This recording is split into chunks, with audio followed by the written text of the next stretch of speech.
Entonces, como estás diciendo, si esto se llega a certificar, este origen se llega a certificar en las próximas semanas, esa pieza separada sobre las joyas abierta por el juez Calama de la Audiencia Nacional se cerraría. No habría caso, lo decías. No hay caso, es que eso va a ocurrir, pero porque es que no debería haber abierto una pieza separada. Porque lo primero que debería haber averiguado es el origen de esas joyas. Y lo que ha hecho el juez y lo que ha hecho la UDEF es llenarnos a todos con las fotos de las joyas y de alguna manera tapar el caso Plus Ultra. En lugar de dirigirse a Zapatero primero, ha disparado. Y esto es el problema que tiene nuestra justicia en este país. Dispara primero y pregunta después. Querido Gonzalo, la clave es un hombre. Se llama Saud bin Naif Abdulaziz. Es de la familia Saud. Quiere decirse que pudo haber sido el actual rey de Arabia Saudí, solo que el rey Abdullah decidió poner en su lugar al actual rey Salman. Y el rey Salman de Arabia Saudí le ha nombrado a Saud bin Naif Abdulaziz el príncipe heredero. Es decir, teóricamente, si no hay una escabechina o un crimen o lo que fuere, será el próximo rey de Arabia Saudí. Este nombre, ¿por qué es importante? Porque él estuvo en el año entre 2003 y 2011 como embajador de Arabia Saudí en Madrid e hizo unas relaciones excelentes con el gobierno de José Luis Rodríguez Zapatero. Tienen aproximadamente una edad parecida.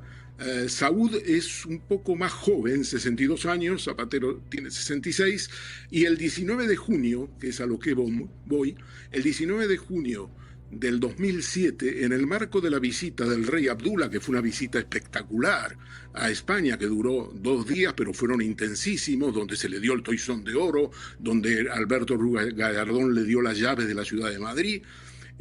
Hubo un encuentro que fue el 19 de junio de ese año, 2007, en la Moncloa. Un doble encuentro. Hubo una cena oficial y hubo un encuentro privado en la residencia del presidente de gobierno en la Moncloa. Me dicen que Saud bin Naif Abdulaziz participó y organizó ese encuentro privado. Y en ese encuentro privado donde se le llevaron las cajas con los regalos, con las joyas. 19 de junio del 2007.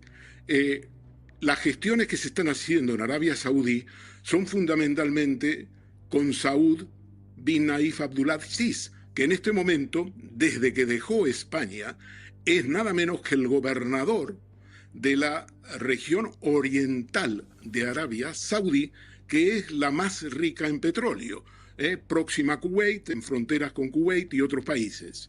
Y las gestiones que se están haciendo es porque Saud conoce perfectamente el origen, materialmente, físicamente lo conoce. Me dicen que las gestiones se están haciendo y que van a rendir frutos. En cualquier caso, dado que el regalo fue del 19 de junio del 2007, el tema está archiprescrito. Solamente basta demostrar que ese regalo fue un regalo de la monarquía saudí, que fue entregado el 19 de junio del 2007 para mostrar de que no hay delito.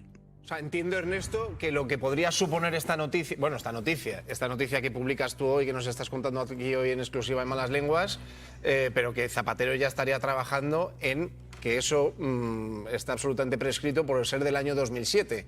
Entiendo que públicamente esto la defensa de Zapatero lo va a afrontar de esa manera en la causa que tiene abierta por parte de Calama.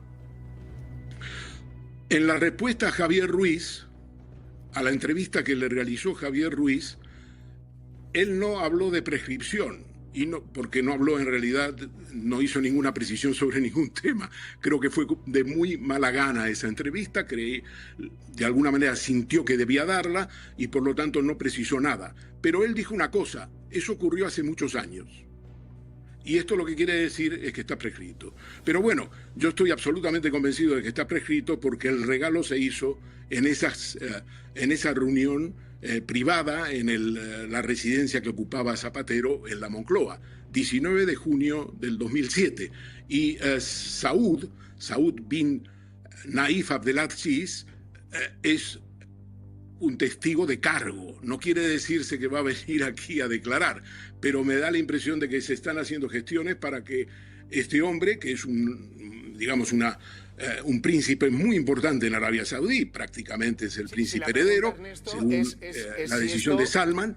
O sea, si esta noticia la podrá justificar, no, o sea, puede ser verdad, pero habrá que justificarla delante del juez, claro. Bueno, si hay una certificación oficial de que ese es un regalo, bueno, pues el juez puede viajar a Arabia Saudí. Lo dudo. El fiscal Bertosa intentó viajar a Arabia Saudí cuando investigaba el tren Abel a Meca, o pidió la colaboración de Arabia Saudí. Es sabido en el mundo jurídico internacional que Arabia Saudí no concede, por no conceder, prácticamente no concede extradiciones, y la colaboración judicial es nula. Pero en este caso hay una relación personal, dado que Saud estuvo como embajador entre el año 2003 y el año 2011. Precisamente en septiembre del 2011, cuando ya dejó de ser embajador, el gobierno de Rodríguez Zapatero firmó un decreto por el cual se le concedió la orden de Isabel la Católica. ¿Cuál es ese origen de las joyas de Zapatero que todavía no ha aclarado ante el juez Calama? El origen de las joyas es un regalo que tiene lugar el 19 de junio de 2007 en la propia sede de la Moncloa, en realidad en su domicilio de la Moncloa. Esa noche había una cena oficial en la Moncloa, pero él recibe en un encuentro privado, es decir, antes de la cena, al rey de Arabia Saudí, y mi información es que le acompaña también el embajador, el diplomático y embajador de Arabia Saudí en España, Saud bin Naif Abdulaziz, que forma parte de la familia real de Abdulaziz. Y en ese encuentro, que es una reunión privada, y que es en la casa de Zapatero en la Moncloa, pues le entrega las joyas como un regalo, y a partir de ahí podéis sacar las conclusiones que queráis. Lo primero es que si efectivamente esto se certifica, y creo que se espera para las próximas semanas una certificación oficial, porque se han tirado todos los, las líneas en Arabia Saudí. Para ello, pues evidentemente el caso está archiprescrito, son muchos años, 19 años después, desde el año 2007, y por lo tanto no hay caso. De todas maneras, esto no tiene nada que ver con Plus Ultra. Lo curioso de este caso es que desde el punto de vista penal es en mi opinión, una aberración, porque esto no tiene nada que ver con la investigación que estaba haciendo la UDEF en el caso de la concesión del préstamo de 53 millones a la aerolínea Plus Ultra. Se encuentran estas joyas en sus cajas originales, según mi información, en la caja fuerte del despacho personal, privado de Zapatero, y de golpe aparece la historia de las joyas como un aspecto central.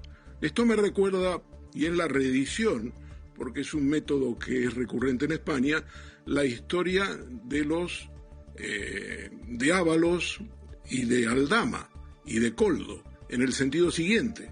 El tema central en ese caso es el contrato de mascarillas que consigue Víctor de Aldama y se materializa en la venta de esas mascarillas a distintos organismos. Resulta que este caso queda completamente legalizado según la sentencia del Supremo, la sentencia del caso Coldo, Ábalos y Aldama.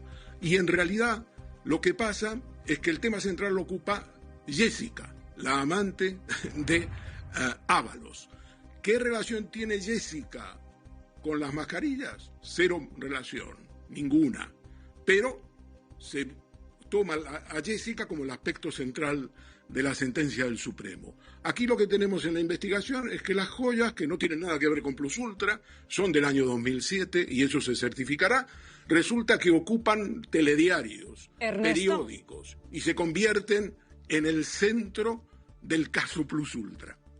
Entonces, como estás diciendo, si esto se llega a certificar, este origen se llega a certificar en las próximas semanas, esa pieza separada sobre las joyas abierta por el juez Calama de la Audiencia Nacional se cerraría. No habría caso, lo decías.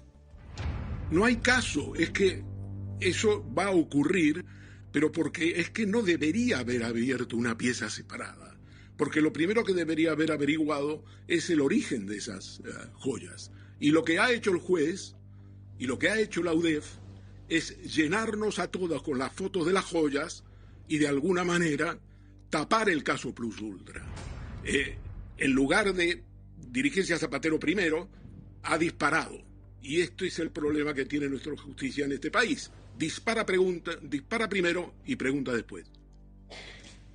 Hay más preguntas para ti, Ernesto, porque bueno, hoy se cumplen 18 años. ¿De qué exactamente? Cuéntanos. Bueno, un día como hoy, el 8 de agosto del 2008, el rey de España, Juan Carlos I, recibe una transferencia de $100 millones en su cuenta suiza, una cuenta suiza abierta ex profeso para recibir esos $100 millones de dólares, que equivalen a 64,8 millones de euros de la época. Esa cuenta en el Banco Mirabeau se abre precisamente el 7 de agosto del 2008 y el 8 de agosto se reciben los 100 millones. ¿Qué pagan esos 100 millones? Pues esto es interesante porque aquí se cruza un poco la historia de Zapatero con la de Juan Carlos I. Lo que paga esos 100 millones de dólares es de alguna manera la labor de prestigio que hace Juan Carlos I en 2007 y sobre todo en 2008 a favor de la monarquía saudí. Esto quiere decir que la monarquía saudí está en una campaña de apertura. El rey Juan Carlos difunde en España la idea de que esto es parecido a la transición española, que hay una apertura democrática y para el rey Abdulaziz esto es fundamental. A tal punto que viaja en el 2007 a Madrid, recibe el Toisón de Oro, las llaves de la ciudad, es decir, el rey de España, José Luis Rodríguez Zapatero, presidente del gobierno, y el alcalde en esos días de Madrid, en esas fechas de Madrid, Alberto Ruiz Gallardón, se vuelcan con él. Esto es una operación de relaciones públicas, pero se repite, curiosamente, en el año 2008, en julio del 2008, con una conferencia internacional del diálogo, donde, digamos, acuden representantes de las religiones, de todas las religiones, fundamentalmente judía, cristiana y musulmana. Y tiene lugar un encuentro que es extraordinario, se pueden ver las fotos y tal. 20 días después del encuentro, el gestor de Juan Carlos I, el señor Arturo Fasana, en Suiza, se dirige a Washington para averiguar qué es lo que pasa en el sentido de que se dice que le van a hacer una transferencia a Juan Carlos I. Efectivamente, viaja a Washington y el embajador saudí en Washington le dice, sí, el rey de Arabia Saudí quiere hacerle un regalo a Juan Carlos I. Y efectivamente pide que se abra una cuenta, se abre una cuenta en el Bank Mirabeau de Ginebra. Ernesto, perdona, pero ¿tú crees que esa transferencia de 100 millones fue probablemente el inicio de todas las pesadillas por las que luego pasó el rey Juan Carlos I? Eso marcó un antes y un después. La transferencia de 100 millones de dólares, que en mi opinión lo que paga es los servicios prestados por Juan Carlos de prestigio de la monarquía saudí en España y en Europa, lo que pagan es eso. El problema consiste en que el rey Juan Carlos piensa hacer una declaración ante Hacienda, pero se da cuenta de que la mitad o un poco más de la mitad de esa donación le corresponde al fisco español, es decir, a la agencia tributaria, y decide defraudar. Aprovecha su condición de rey, es decir, su condición de que goza de la inviolabilidad del artículo 56.3 de la Constitución y decide no pagar impuestos. El problema consiste en que, evidentemente, es de un nivel de irresponsabilidad tremenda, porque piensa que nunca se va a conocer. Finalmente esto se va a conocer a raíz de una investigación en Suiza del fiscal especial para casos complejos, Yves Bertosa. Si no, no se hubiera conocido, porque, veréis, todo el mundo habla de los audios de Corina con Villarejo, pero lo que hacen esos audios es engañar. Esos audios no cuentan la verdad, porque Corina va a querer quedar con el dinero y por lo tanto desvía la atención del verdadero propósito por el cual se le paga a Juan Carlos I el dinero. Pero el problema consiste en que una persona como Juan Carlos tenía que haber tributado, tenía que haber pagado la mitad, 35 millones de euros. 36, incluso hay un debate, en esto sobre si tendría que haber cobrado o no ese dinero, que yo creo que es ya también un debate previo a luego, evidentemente, como cualquier otro español, haber tenido que pagar impuestos. Hay más preguntas para ti, Ernesto, porque bueno, hoy se cumplen 18 años. ¿De qué exactamente? Cuéntanos. Bueno, un día como hoy, el 8 de agosto del 2008, el rey de España, Juan Carlos I, recibe una transferencia de 100 millones de dólares en su cuenta suiza, una cuenta suiza abierta ex profeso para recibir esos 100 millones de dólares, que equivalen a 64,8 millones de euros de la época. Esa cuenta en el Banco Mirabeau se abre precisamente el 7 de agosto del 2008 y el 8 de agosto se reciben los 100 millones. ¿Qué pagan esos 100 millones? Pues esto es interesante porque aquí se cruza un poco la historia de Zapatero con la de Juan Carlos I. Lo que paga esos 100 millones de dólares es de alguna manera la labor de prestigio que hace Juan Carlos I en 2007 y sobre todo en 2008 a favor de la monarquía saudí. Esto quiere decir que la monarquía saudí está en una campaña de apertura. El rey Juan Carlos difunde en España la idea de que esto es parecido a la transición española, que hay una apertura democrática y para el rey Abdulaziz esto es fundamental. A tal punto que viaja en el 2007 a Madrid, recibe el Toisón de Oro, las llaves de la ciudad, es decir, el rey de España, José Luis Rodríguez Zapatero, presidente del gobierno, y el alcalde en esos días de Madrid, en esas fechas de Madrid, Alberto Ruiz Gallardón, se vuelcan con él. Esto es una operación de relaciones públicas, pero se repite, curiosamente, en el año 2008, en julio del 2008, con una conferencia internacional del diálogo, donde, digamos, acuden representantes de las religiones, de todas las religiones, fundamentalmente judía, cristiana y musulmana. Y tiene lugar un encuentro que es extraordinario, se pueden ver las fotos y tal. 20 días después del encuentro, el gestor de Juan Carlos I, el señor Arturo Fasana, en Suiza, se dirige a Washington para averiguar qué es lo que pasa en el sentido de que se dice que le van a hacer una transferencia a Juan Carlos I. Efectivamente, viaja a Washington y el embajador saudí en Washington le dice, sí, el rey de Arabia Saudí quiere hacerle un regalo a Juan Carlos I. Y efectivamente pide que se abra una cuenta, se abre una cuenta en el Bank Mirabeau de Ginebra. Ernesto, perdona, pero ¿tú crees que esa transferencia de 100 millones fue probablemente el inicio de todas las pesadillas por las que luego pasó el rey Juan Carlos I?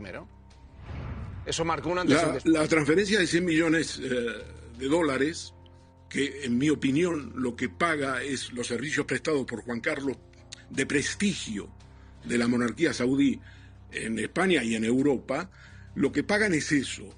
El problema consiste en que el rey Juan Carlos piensa hacer una declaración ante Hacienda, pero se da cuenta de que la mitad o un poco más de la mitad de esa donación le corresponde al fisco español, es decir, a la agencia tributaria, y decide defraudar. Aprovecha su condición de rey, es decir, su condición de que goza de la inviolabilidad del artículo 56.3 de la Constitución y decide no pagar impuestos. El problema consiste en que, evidentemente, es de un nivel de irresponsabilidad tremenda, porque piensa que nunca se va a conocer. Finalmente esto se va a conocer a raíz de una investigación en Suiza del fiscal especial para casos complejos, Yves Bertosa. Si no, no se hubiera conocido, porque, veréis, todo el mundo habla de los audios de Corina con Villarejo, pero lo que hacen esos audios es engañar. Esos audios no cuentan la verdad, porque Corina se va a querer quedar con el dinero